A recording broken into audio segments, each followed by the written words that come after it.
대한민국은 이 사람 이름으로 온통 도배가 되고 있습니다. 명태균입니다. 명태균입니다. 어떻게 될까요? 답답하고 답답합니다. 이 상황을 어떻게 분석하고 해석해야 될지 오늘도 풀어가겠습니다. 여러분들 구독 꾹 눌러주시고요. 대한민국 최고의 유튜버가 될 수 있도록 더 많이 응원해 주시면 좋겠습니다. 오늘도 어김없습니다. 대한민국 최고의 농객 진중권 교수와 함께합니다. 안녕하십니까? 안녕하세요. 교수님, 이렇게 비정치권의 인물이 대한민국을 도배하는 것도 참 드문 일입니다. 예. 그런데 무슨 좋은 일도 아닙니다. 지금 한강 작가는 아시아 최초의 노벨 문학상을 수상해서 우리의 기쁨, 우리의 자랑이 되고 있는데 심지어는 한강 작가의 이름도 뉴스에서 보기가 어려울 정도입니다. 바로 이 사람입니다. 명태균입니다. 자, 김건희 여사와 문자를 주고받은 카톡 내용을 공개를 했습니다. 이 내용을 보면은 믿는다, 어쩐다, 신뢰한다, 믿을게요. 그런데 이 카톡 주고받은 대화 중에 철없이 떠드는 우리 오빠. 저는 이걸 읽었을 때 교수님, 김건희 여사의 오빠겠지, 친오빠겠지. 누굽니까 오빠? 잘라서 말하면 대통령이죠 뭐. 아, 그렇게 봐야 되는 거고. 예. 이 모든 문제의 핵심에는 누가 서 있습니까? 한 사람이 서 있죠. 지금 정치권은 시끄러워하는 의제들을 다 보세요. 다 김건희거든요. 예. 첫 번째 의제가 문제는 김건희 리스크의 사법 문제예요. 사법 처리 문제, 사법 리스크 문제거든요. 그러니까 명품팩하고 도이치모터스 이 문제. 그다음에 두 번째가 뭐였냐면 명태균이에요. 좀 전에 나왔던. 예. 네, 명태균이고. 그다음에 세 번째는 그러니까 명태균은 그냥 뭐랑 연결되냐면 아주 직접적으로 뭐랑 연결되냐면 이제 선거랑 대통령 선거랑 연결되는 거거든요. 그러니까 부정선거로까지 연결될 수 있는 그런 잠재력을 갖고 있는 사람이고. 예. 그다음에 세 번째가 또 누굽니까? 김대남이잖아요. 여기는 뭐 칠상시 이렇게 된단 말이죠. 이거는 이제 국정농단, 국정 개입 뭐 이런 차원의 문제고 이 모든 중심 사건의 중심에 누가 있는 겁니까? 김 여사가 지금 있다라는 거죠. 예. 그래서 일단 명품백만 보게 되면은 불기소하는 건 이거 맞다고 봐요. 그거 당연한 거고 예상됐던 거고 그다음 수심위 판단도 불기소하기로 했었잖아요. 예. 이건 큰 문제가 없는데 도이치모터스 같은 경우 이거는 사실은 검찰이 이제 불기소 의견을 하고 수사심의위원회 맡기든지 해야 되는데 그걸 안 하고 이제 패싱을 한다는 거 아니겠습니까? 그래서 검찰에서 레디팀을 만들어서 거기서 의견을 들어보고 결정하겠다라고 하는데 결국은 이제 불기소로 가겠다는 거고 불기소할 경우 검찰이 또 봐줬다라는 얘기를 들을 수밖에 없으니까 예. 당연히 특검 얘기가 계속 나오고 있다라는 겁니다. 이 문제는 좀 다른 게 그 공범 있잖아요. 1심에서 무죄 받았는데 2심에서는 공소장을 변경했거든요. 그래서 방조 혐의로 유죄를 받아서 6개월의 집유가 나왔단 말이죠. 예. 물론 제가 볼 때 김 여사의 관여 정보는 또는 가담 정보는 이 사람보다 굉장히 덜해요. 그러니까 기소가 될지 안 될지 불투명하고 사실 검찰이 불기소 처분해도 될 만한 사건이긴 해요. 그런데 국민들이 지금 그걸 믿지 않는다라는 거잖아요.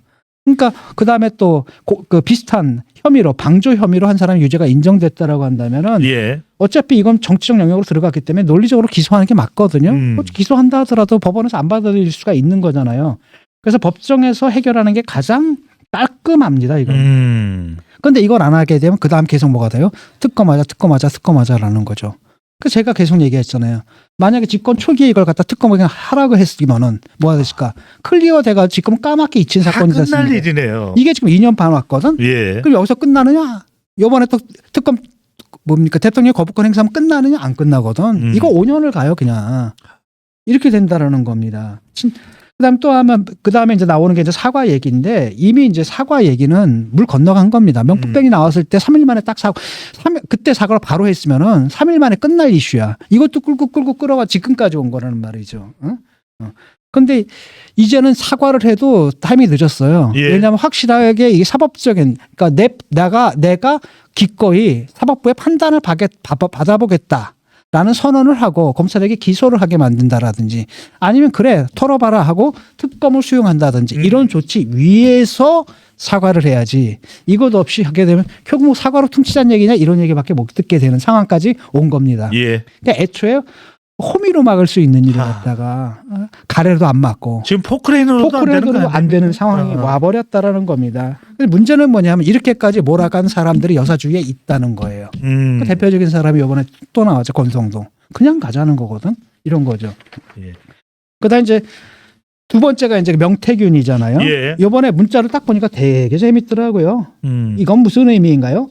내일 준석이를 만나면 정확한 답이 나올 겁니다. 내일 연락 올리겠습니다. 하. 이것만 봐가지고 뭐냐면 입당 전에 밀당을 했잖아요. 예. 윤석열 그때 후보도 아니었지. 검찰총장이 입당을 하느냐 마느냐를 가지고. 그렇죠. 언제 하느냐. 그때 이제 뭐가 있었냐면 그 대표 체제 이준석 대표 체제 이 체제하고 윤과 윤핵관들 사이에 신경 싸움이 있거든. 하하. 신경 싸움인데 윤핵관들의 헤게머리를 놓치지 않기 위해서 뭐냐면 대표가 지방 내려가는 사이에 그냥 입당을 해버린 거예요. 그때 그 얘기예요 지금. 그 지금의 얘기가 지금 나와버린 거거든요. 근데 여기서 뭐라고 하냐면 철없이 떠드는 우리 오빠 용서해 주세요. 그러니까 명태균이 뭐라고 얘기를 했는데 아마 근데 윤석열 당시 검찰총장이 무시했나 보지. 예. 그 말을 안 들으려고 했나 보지. 그래서 뭐라고 합니까? 제가 다 답답해요. 그다음에 무식하면 원래 그런 거예요. 상대를 달래고 있어요. 그다음에 제가 명 선생님께 완전히 의지하는 상황이잖아요. 그다음에 오빠가 이해가 안 가더라고요. 예. 지가 뭘 안다고 뭐 이런 거예요. 이렇게 됐거든. 그러니까 사실은 어떻게 해야 될지 이 판단을 누구한테 구한 거야? 명한테 구했다라는 거죠. 그래서 대통령실에 이제 해명이 재미있죠. 김 여사의 친오빠를 가리킨다. 예. 근데 문제는 뭐냐? 김 여사의 친오빠가 이 대사에 왜 등장해? 그 사람이 등장할 이유가 하나도 없거든. 그렇죠. 전혀 등장할 이유가 예. 없고. 그런 다음에 뭐 여사가 자기 그 대통령을 갖다가 오빠라고 부른다는 건 행간에 뭡니까? 세간에 너무나 다 잘 알려진 이야기고. 예. 여기서 자연스러운 건 여기서 말하는 오빠라는 건 역시 지금 현직 윤석열 대통령이다. 이건 부정할 수 없는 거죠. 그러니까 이준석이 아주 그냥 또 얄밉게 또 한마디 했더라고요. 맞아요. 그 오빠가 철없이 행동했죠. 당시 이러면서 슬슬 비꼬았거든요. 예. 근데 재밌는 건 뭐 이 사태가 어떻게 이제 이준석 대표도 뭐 결코 자유롭지는 않습니다. 그렇죠. 네. 그런데 이게 왜 또 이런 일까지 왔느냐라고 한다면 물론 이제 명태균이 잡곤 있는데 김재원이 또 뭐라고 하냐면 또 호위무사를 김재원 최고가 또 그러니까 윤 대통령하고 김건희 여사 지금 호위무사 노릇을 하고 있거든요. 한동훈 대표를 막 공격하면서 이 사람이 뭐라 그러냐면 저거 말이 되느냐 허풍이다. 그 다음에 사실 반 허구 반이 섞여 있어가지고 사실 사람들이 다 허구 또 사실로 믿어버릴 위험이 있다. 가장 좋은 방법은 뭐냐? 구속해야 된다.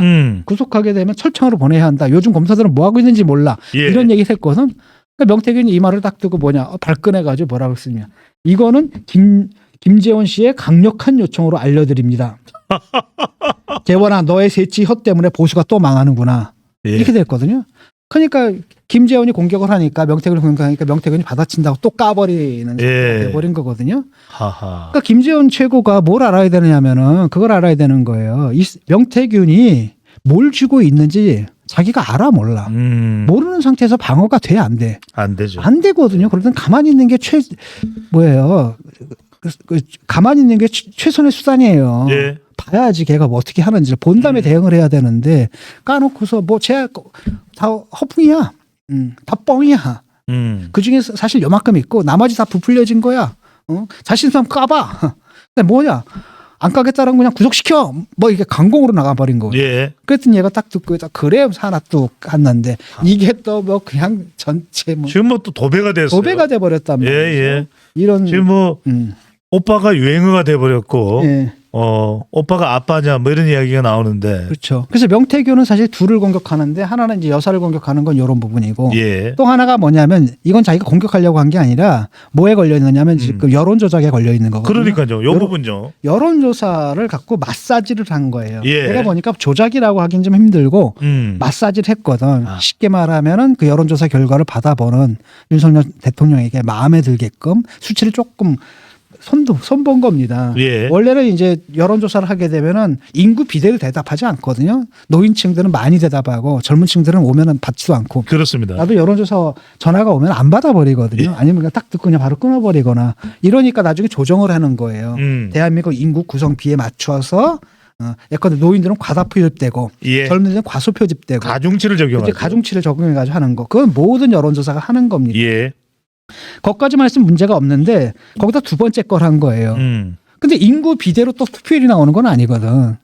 아무래도 이제 그렇죠. 그렇죠. 아무래도 노년층이 투표도 많이 예. 여론조사에 응답도 많이 하지만 예. 투표장에도 더 많이 나온단 말이죠. 젊은 층 그거보다 좀 떨어지고. 그러니까 지난 대선 결과를 가지고 대선 때 투표율을 또 가지고 한번 또 조정을 한 거예요. 예. 그러니까 완벽하게 뭐 잘못된 여론조사라기보다는 뭐냐면은 그냥 일반 여론조사가 뭐 아니라 분석 자료죠. 그 투표장에 나올 확률이 큰 예. 사람들의 여론 이렇게 된 거죠. 예상 유권자 비율에 따른 분석 그렇죠. 자료. 그리고 그 다음에 사실은 그것도 크진 않아요. 보게 되니까 그 조정을 했더니 이재명도 1.2% 올라가고, 그 사전 투표에서는 본 투표에서도 1.3% 정도 올라가요. 1.2, 예. 1.3% 좀 올라갑니다. 그러니까 윤이 조금 더 올랐어요. 2.4, 2.4 이렇게 올라왔어요. 그러니까 그 이재명보다 1.1에서 1.2% 정도 조금 더 올라가는 그런 차이거든요. 그다음에 이제 안 같은 경우에는 안은 0.2에서 0.1 이렇게 올랐고, 그래서 거의 예. 안 오른 거죠. 그러니까 윤과 대비해서는 뭐냐면 한 2% 정도 윤한테 유리하게 나온 그런 여론조사 결과라는 거죠. 근데 이 여론조사가 뭡니까 그 윤한 단일화. 바로 전날 그 보고가 된 거거든. 그래서 그런 민감한 부분이 있는데 사실은 이거 자체가 무슨 판세를 갖다 좌우할 만한 이런 거는 아니다라는 거죠. 다만 여론조사에다가 마사지를 한 거, 그건 분명한 사실로 드러났고, 예. 그게 이제 보고가까지 된 걸로 보여지거든요. 이러면 이건 하나의 스캔들이 될 수 있는 거죠. 법적으로 문제가 될 수 있을진 몰라도 일단 확실하게 스캔들이 될 수가 있는 거죠. 더 중요한 문제는 뭐냐면 이걸 갖다가 수십 차례 했다는 거 아닙니까? 예. 매일 보고했다는데 그 액수가 3억 6천이라고 그러거든요. 이 부분은 문제가 될 수 있겠죠. 이게 이제 이런 문제입니다. 명태균 때문에 지금 이런 일들이 벌어지는 거예요. 예.